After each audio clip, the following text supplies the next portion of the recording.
clearly. Like everybody, once in a while, they would ask, like, is there anyone who can help us, pack up things and, pack up this one? So we see that as a menial kind of, how would I say, a responsibility. Like putting the microphone off, or just unpacking things. Sometimes we don't see that as a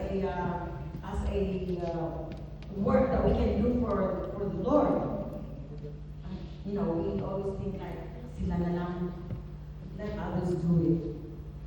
But let me remind you, some are gifted with really, really good talents. They can evangelize to thousands of people. I can probably just witness to one. But it doesn't make me a lesser person than the one who's evangelizing thousands of people. Let me tell you that. So never look down on what God has entrusted you with. Number 2, the day of reckoning comes. In verses 19 to 23, it's about accountability and judgment. So after a long time, the master returned and settled accounts. This part reminds us that accountability is inevitable. We have to give accounts. So the master came back, each servant gave an account of the talents they were given. Next best thing that we could hear is, well done, my good and faithful servant. This is all what we long to hear. Whether you're serving in a big platform or in the background, God sees your faithfulness. This highlights the concept of accountability and the consequences of our action. Mind you, every Sunday, as we come in, we see a coffee table there. That is faithfulness in serving. Kudos, Melvin. God sees that. You see? He doesn't have to come to the pulpit and preach fancy message. Just by serving the people of God coming to church. That's a ministry.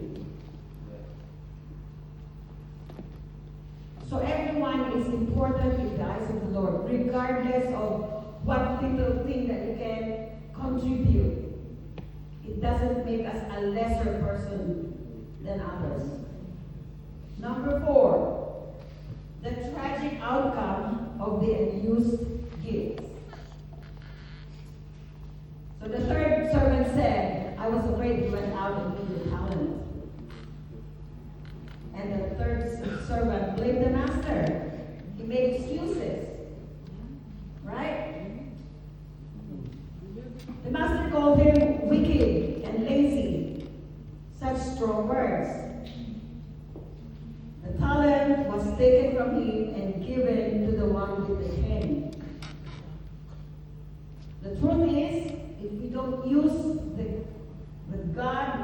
God's gift that was given to us, we lose the opportunity, the growth, the impact that makes in our lives, and the reward. I would stress this over and over again. No matter how little, how small the talent we have, there's always a reward. Always. When we go to our Bible study, I love pansit. Regardless of how the pansit is cooked, I love pansit. Every Bible study, I would ask, Tita Abby, can you make pansit? Tita Jane, can you make pansit? Tita Elma, can you cook pansit? They always do. Because I cannot cook. I don't cook. That's what I can clean house. I can do laundry. Same. I cannot cook. I thank God I was blessed with a husband who doesn't require me to be a good cook. Whatever is laid on the table, he eats. No complaints, nothing. That's the blessing to me, you see? If you were my shoes, would you see that as a hindrance? I would.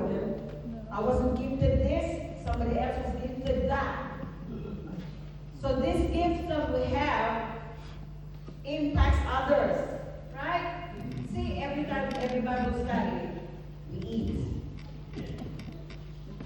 So I always look forward to Bible studies. We eat, we have take homes, right? Yes. That is God's faithfulness. So we are blessed. Yung lesser ang talent, lesser gifts, we are surrounded with people with talents. But let us not overlook ourselves. Alright? We always have the Lord to thank for. And the fifth one, faithfulness. The reward of faithfulness. For those who are faithful and diligent are rewarded with increased responsibilities. At work, see, I'm a cleaner in a nursing home. I've been a cleaner for 13 years. But when our admin person goes leave, I sit in the admin. I cannot do the nursing job because I just can't deal with residents. I mean, the hygiene team. But we do not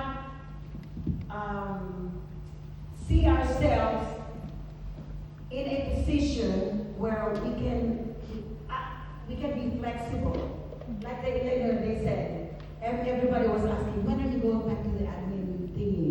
You see, God has given us this spirit of, I'm very kind to the, I do the rostering when I'm in the admin.